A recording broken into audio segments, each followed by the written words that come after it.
สบายดีและสวัสดีพ่อแม่พี่น้องวันนี้กำแพงกับภาพพี่น้องมาส้มที่ดินฟองน้ำเบิงบรรยากาศลมเย็นๆพี่น้องพัดผ่าปุบวับปุบวับ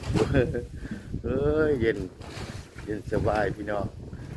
ชมวิวกว้างๆพี่น้องชาวบ้านหาปูหาปลาเต็ม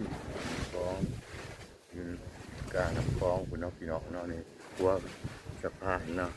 หัวขามในน้ำคลองพี่น้องเบื้องนั้นก็จะเป็นผู้เสราเนาะพี่น้องเนาะผู้เสราชมวิวนำกันเด้อพี่น้องทักทายสบายดีพี่น้องวัตถุผู้คนก็จะเป็นผู้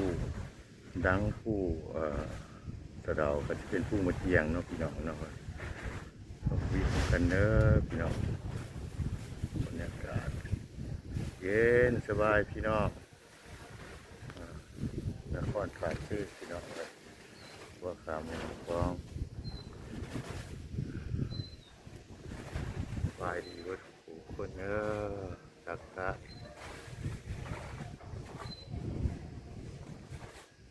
ติดก็มาสมีเนาะพี่น้องบ๊ายบายพอกันคลิปหน้าสบายดี